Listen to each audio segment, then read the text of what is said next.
Hello there folks, this is Ferengi on board again, this time with a short video on the idea of the world and why people keep telling that the world is bad.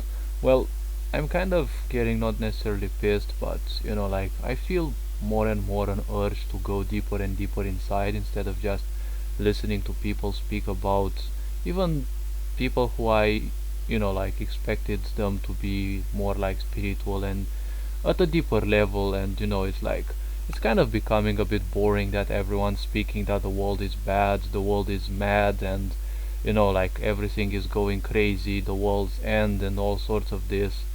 um I really don't understand why I feel like the only one who's like almost impervious to this, but for some reason there are still a few things that mingle with me in a way.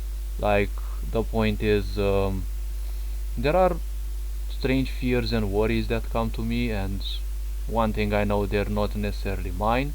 I know there's a lot of those, and so the pendulum effect and whatever else.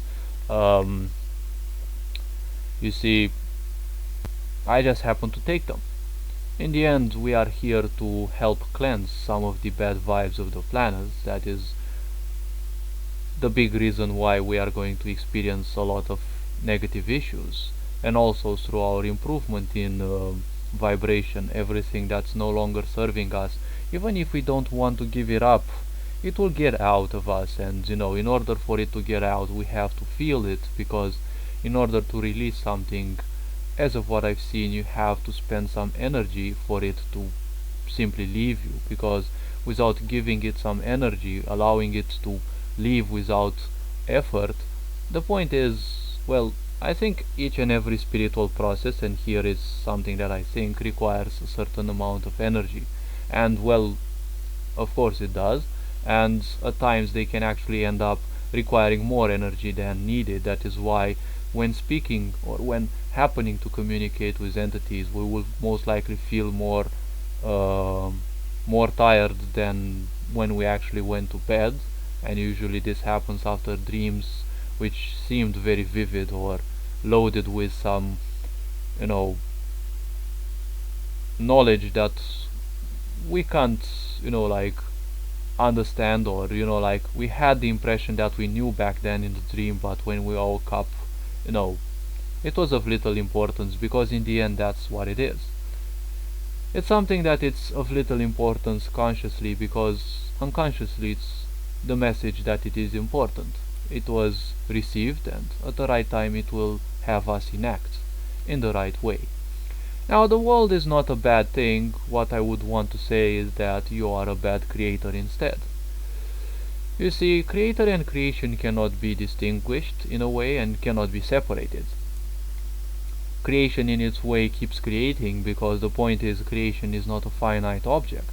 Once it is created in whatever way, shape or form, the point of it is to simply make sure that it keeps evolving, because the code of creation is to make something in a way that it is, you know, it has achieved a certain level, and it will keep improving that level.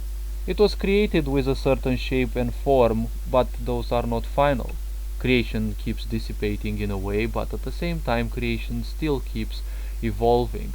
Even if it is a table or whatever, it will still keep evolving. Even the thing that, the materials will age, that's still part of evolution in a way, because we have made all these constipations of consciousness. Because in the end, the moment when you give meaning to something, you become exclusivist.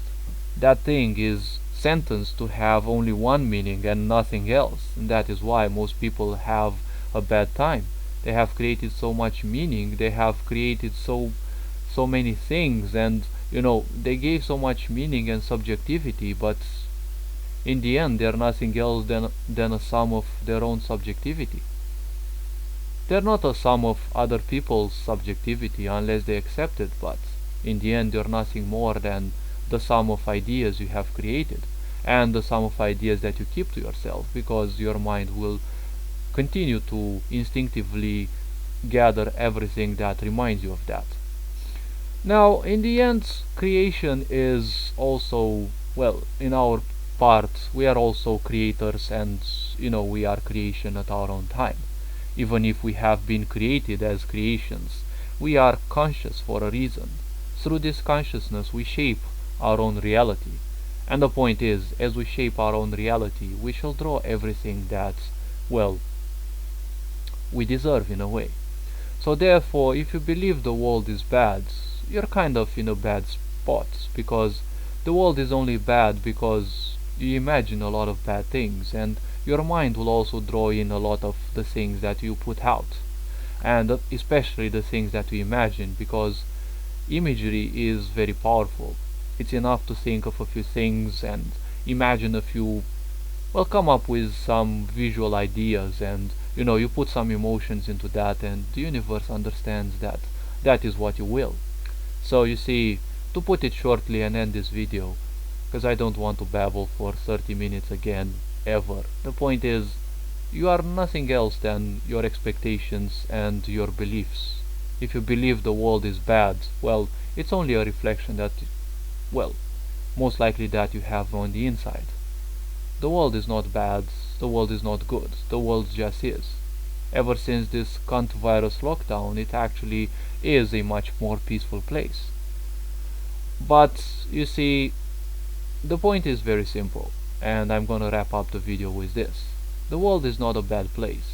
You are just a bad creator of your own existence and your own experience. That being said, if you don't believe me, just become more introspective and you will see. The answers have been with you all along, and you see, the point is very simple.